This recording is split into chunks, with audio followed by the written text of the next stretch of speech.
Welcome to the deep dive. Today we are plunging headfirst into a topic that sounds a little direct.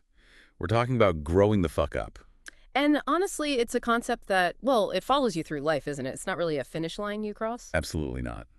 Our guide for this deep dive is Sarah Knight in her book Grow the Fuck Up: How to Be an Adult and Get Treated Like One. Mhm. It's known for its very straight-talking, no-nonsense approach, mixed with a good dose of humor too. Yeah, the source material frames this not just as like a matter of age, but as mastering a crucial skill set. It's intended as a practical guide, really, for navigating the fundamentals of being an adult. Right. Useful whether you're feeling totally lost or maybe just want to sharpen your game a bit. Hmm. Our mission today is to cut through the noise, pull out the most important nuggets, the core frameworks, and maybe the surprising insights from this book. We want to give you a shortcut, really, to understanding what being a total fucking grown-up, or TFG, as the book affectionately calls it, really means. And maybe, just maybe, how you can become a bit more of one yourself. Exactly. We'll unpack the characteristics of a TFG, the driving force behind putting in the effort, the foundational principle that kind of underpins everything. And the essential skills the book emphasizes. Right. It's about practical wisdom, but, delivered with a wink. Okay, let's dive right in then. What does growing the fuck up actually mean, according to this source? It breaks it down into stages, doesn't it? It does. You've got your actual babies, obviously, Hmm. then the big fucking babies, or BFBs, BFBs, or right. theoretical adults, and then the goal. Total fucking grown-ups, TFGs. And that framework seems key. The focus is really on defining that ultimate stage, the TFG. Yeah, and the book says a TFG is someone who is fundamentally mature, responsible, and accountable. Those three pillars. Okay, so mature. That's not about acting old, right? It's more about your behavior. Exactly. Things like honesty, politeness, showing respect, self-awareness, how you actually carry yourself in the world, the quality of your interactions. Gotcha. Then responsible. That sounds more action-oriented. Totally action-oriented. Are you self-sufficient, resourceful? Do you plan ahead? Crucially, can people depend on you? And accountable. This feels like a big one. It's huge. Can you accept criticism without falling apart? Are you capable of giving a sincere apology? And maybe most importantly, do you learn from your mistakes? Or just keep repeating them? Okay. And what's fascinating here, you mentioned, is the source really hammering home that this isn't about age? Not at all. You could be 25 feeling like you need this, or 55. It's presented as a skill set you develop if you feel your adulting game, as they say, needs an upgrade. Which, let's be honest, is probably most of us at some point or All another. right. So if that's what it means, the big question is why? Why put in all this effort? The book boils the motivation down to two powerful concepts: reward and relief.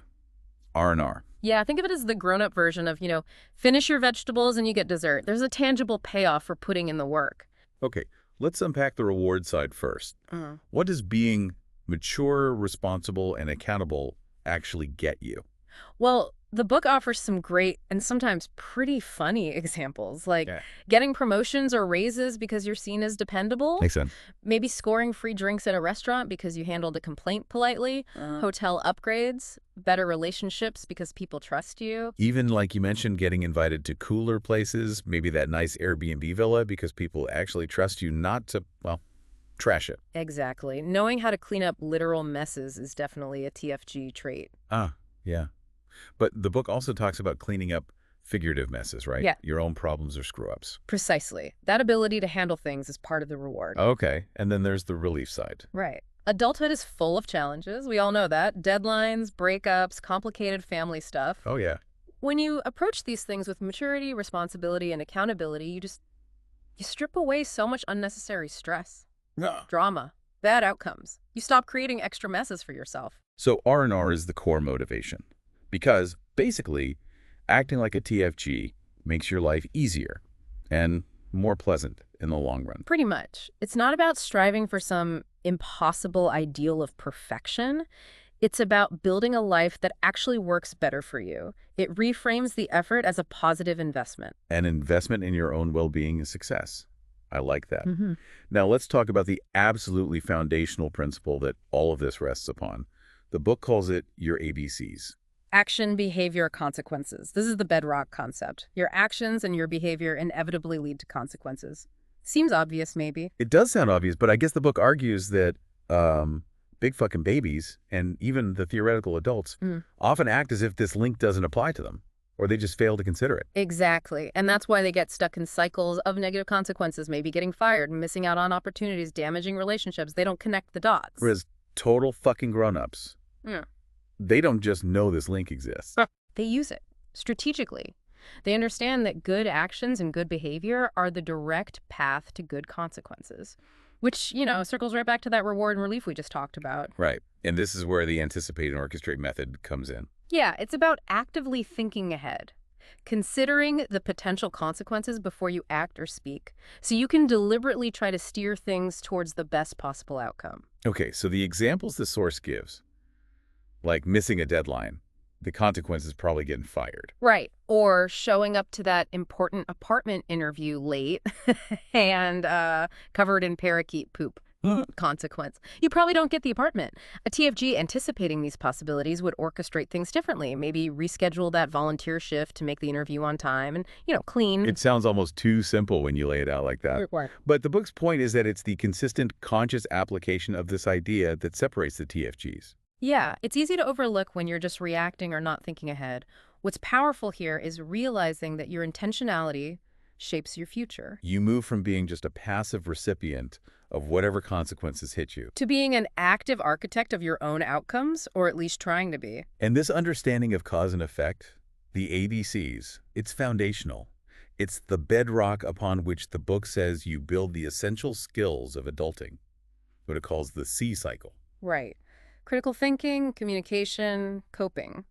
These three are deeply interconnected. They often spin together like a personal roller coaster as you navigate challenges. Okay, let's take them one by one. Critical thinking first.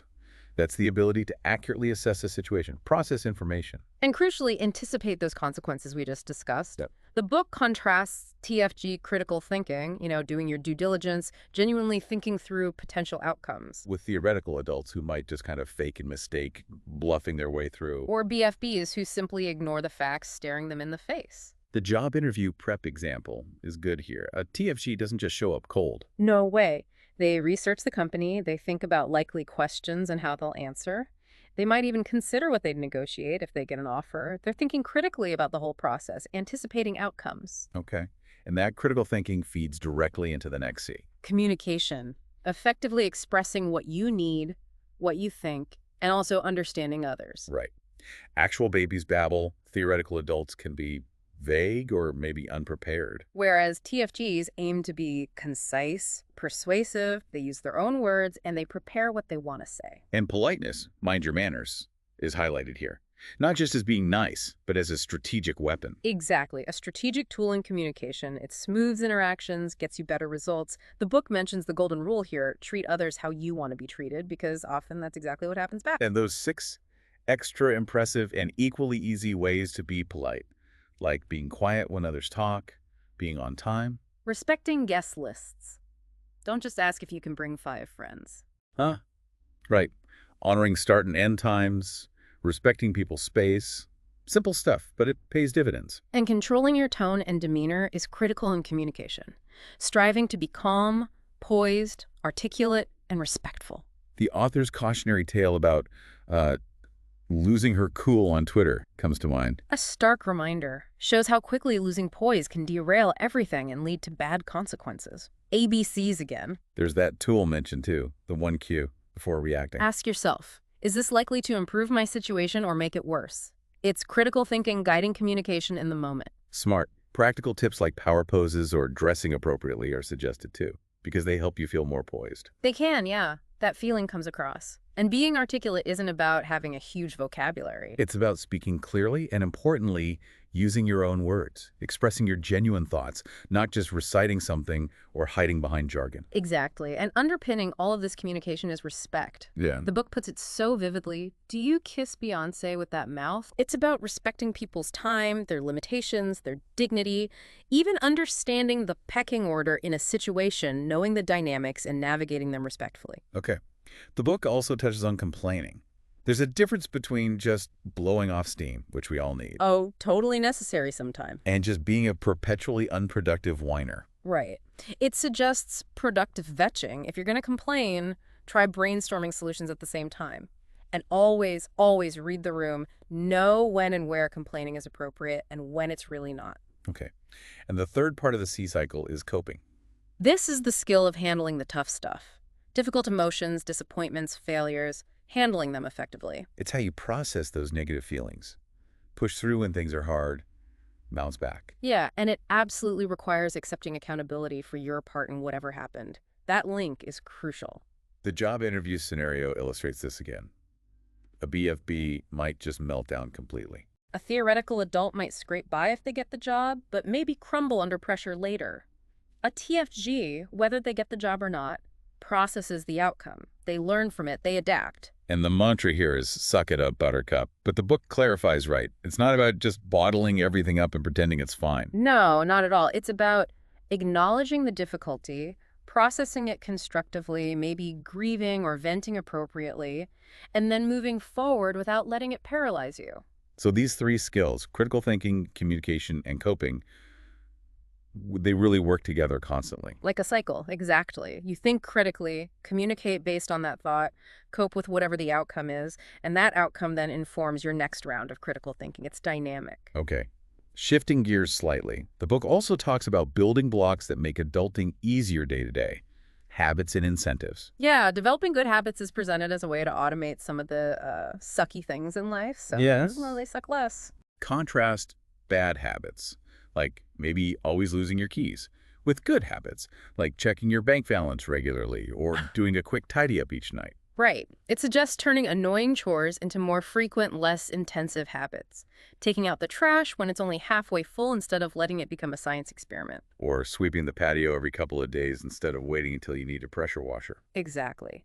And it points out that good habits don't just benefit you directly, they make others see you as more reliable, more put together. And that perception makes your life easier because people trust you more, Right. maybe require less hand-holding. Definitely makes things smoother. And for tasks that are still a chore, even if you try to make them habits. That's where incentives come in, like basically bribing yourself. Huh, sort of, yeah. Adult rewards for completing difficult adult tasks. Like, okay, I finally did my taxes. Now I can turn off all notifications for 3 hours. Or binge watch that show I love, or go find a puppy to pet, if that's your thing. It's about creating a positive association to motivate yourself through the unpleasant stuff. Simple, relatable rewards. And for pushing through resistance, there's that mantra, you can do anything for 6 months. Yeah, that's great for commitment. Tackling something challenging, starting a new habit, a big project, knowing there's a defined endpoint makes it feel more manageable. It provides a framework for perseverance. Okay, let's dive deeper now into two core areas that often challenge people: self-awareness and responsibility. Self-awareness first, knowing how you feel, why you feel that way, and importantly, what you can actually do about it. The book offers the how-do-you-what method. Right. How am I feeling? Grumpy, sad, tired. Am I feeling this way? Didn't sleep well. Bad interaction. Just hungry. Exactly. And then what can I do about it? Take a nap. Address the issue directly. Eat something. It cuts through that murky feeling of just being off. It leads to emotional clarity, which then lets you communicate honestly about your needs. Which connects directly to honesty and integrity. Talking the talk, A&D, walking the walk. Making sure your actions actually match your words. Following through on commitments, enforcing boundaries you've set. Yeah, the band solo example is perfect. If you say you'll practice more after getting feedback, then you actually have to practice more when the next chance comes. Your behavior needs to back up your words. Okay. Now, an important and maybe sometimes uncomfortable aspect of self-awareness, the source tackles, is recognizing and reckoning with your own privilege. Mm-hmm. This could stem from anything: race, gender, family stability, education, socioeconomic status. The list goes on. And the source emphasizes that a lack of awareness about your own privilege can lead to unintended but significant hurt and damage, both personally and maybe in bigger contexts like hiring or voting. Definitely. And checking your privilege, as the book describes it, isn't about feeling guilty or defensive. It's about self-interrogation. Admitting you might not be aware of others' experiences, being willing to adjust your actions and behavior based on that understanding. The author shares her own reflections on this, making it clear it's an ongoing process. Yeah, it's about understanding where you stand and the potential impact that position has, a crucial part of mature self-awareness. Okay. Moving into responsibility and action, the book looks at several key areas. First up, dependability. This really comes down to planning ahead. The classic line the book uses, maybe you should have thought of that.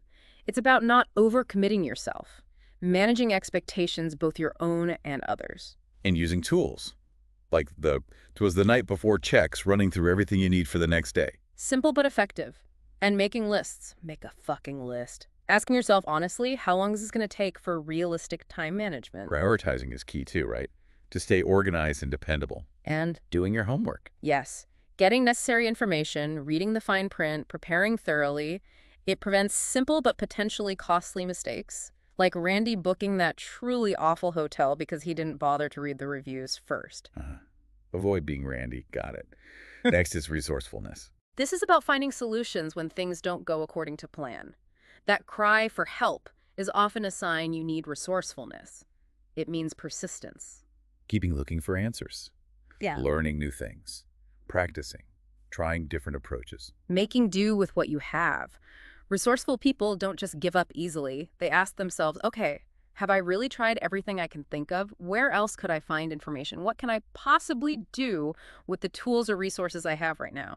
Steve's story is great here, using Stella Artois coasters to make devil horns when locked out on Halloween. Perfect, funny example of making do. It's also about taking initiative and problem-solving proactively. The doing X gets you Y idea if you see a problem. Fixing it often benefits you directly or indirectly down the line. Okay, then there's taking responsibility for your health, both physical and mental. Yeah, and this goes way beyond just basic diet and exercise talk. For physical health, the source stresses no one size fits all. Find what actually works for you. Ignore the external pressure, the shoulds, the noise. Exactly, and being proactive, getting a doctor, a dentist, going for checkups for peace of mind, not just when something's wrong.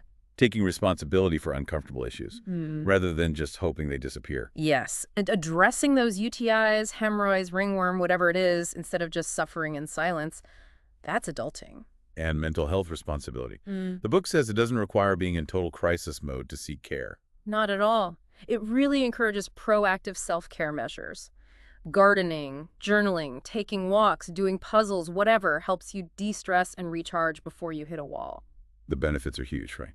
Improved relationships, more energy, confidence, inspiration, motivation. It's fundamental, like keeping your TFG engine tuned up. Okay, finally in this section, managing your finances. Taking responsibility for your financial well-being is presented as, well, non-negotiable. Pretty much. Budgeting is explained using that simple analogy of an allowance. Know what you have, know where it's going, set boundaries, try to stick to them. And resourcefulness comes into play here too. Finding creative solutions when money is tight. Like figuring out which bill to pay slightly late to minimize fees if you absolutely have to. Exactly. Applying adult problem solving. Saving is framed as a crucial habit, maybe using incentives to stay motivated, perhaps using a simple rule like saving 1/3 and using 2/3 of any extra income. Understanding taxes, particularly withholding, to avoid those nasty surprises. Essential homework. And being resourceful with bigger financial decisions too, like investments or mortgages, doing your research. The core message is applying those TFG strategies, critical thinking, planning, resourcefulness, to do the best you can with the financial situation you have. That really covers the landscape of responsibility well. Let's bring it back now to accountability. Owning your fuck-ups. Yeah, the book is super realistic here. Nobody's perfect. Everyone messes up. But owning those errors, that's the mark of high-level adulting. And a key skill here is taking criticism without immediately getting defensive, which is hard. So hard. The advice is to try and listen to judgment without judgment. And remember that two things can be true at the same time. The criticism might be valid, and the situation leading to it could have been complex, or maybe you had good intentions that went wrong. The skill is knowing when to truly accept the feedback and learn from it, versus when you might need to respectfully push back or clarify. Using examples like suggestions for a bachelorette party, feedback from a boss, coaching advice. Exactly. Then there's apologizing. Also essential, even when it feels really embarrassing or difficult. The book suggests reframing it. Don't see it as weakness. See it as strength. Yeah, see apologizing as something that makes you a big winner because it smooths things over, de-escalates conflict almost immediately, and shows maturity. Making it a habit makes life easier. And stepping up is about more than just saying sorry, isn't it? Oh, yeah. It's about owning those figurative messes you've made and taking concrete action to fix them. Being resourceful again, taking initiative to mitigate the consequences. Like the example of the website going down because of something you did The TFG doesn't just apologize, they jump in to help fix it. Right. And checking your work, that's like preventative accountability. Holding yourself accountable before a screw-up even happens, reviewing details before a big purchase, double-checking who you're texting before hitting send. The painful examples of booking the Four Seasons press conference in the wrong place or texting something sensitive to the wrong Judd. Oof, they underscore why this matters. Think of it as accountability to yourself first. And finally, the reverse ABCs, applying that core principle after a mistake has already happened. Exactly. Look at the bad consequence, trace it back to the behavior or action that caused it, and ask yourself honestly, okay, what have I learned from this? The run out of gas or the wasted spinach examples show how even small screw-ups can be learning opportunities if you let them. It turns failure from just a bad experience into a crucial step in the learning process. A feedback loop for continuous improvement towards being more TFG. Wow, okay. We have really covered a significant amount of ground in this deep dive into Grow the Fuck Up. We really have. From defining the total fucking grown-up and understanding that core motivation of reward and relief. Through the fundamental principle of ABCs, the interconnected C-cycle skills of critical thinking, communication, coping. Building helpful habits, embracing resourcefulness, tackling responsibility for health and finances, and ultimately, mastering accountability. Whew. It's so clear that the source material isn't presenting perfection as the goal at all. Not even close. It's about consistent, conscious effort. The secret to being an adult and getting treated like one, according to this book, is actually surprisingly simple at its core, even if applying it consistently takes real practice. It's less about never making mistakes and everything about showing up, facing challenges head on, and just being willing to try. Yeah, the source makes a powerful case that the willingness to get back up and try again, especially after messing up, that's exactly what moves you along the path towards being a total fucking grown-up. So, as you reflect on these insights and think about how they might apply to your own life, whether it's maybe applying a bit more critical thinking before a big decision, or communicating your needs more clearly, or trying to build one small new habit, or maybe practicing owning a mistake without defensiveness. Here's something for you to consider. What is just one small thing you can try doing differently today? Just one thing that embodies the spirit of a total fucking grown-up.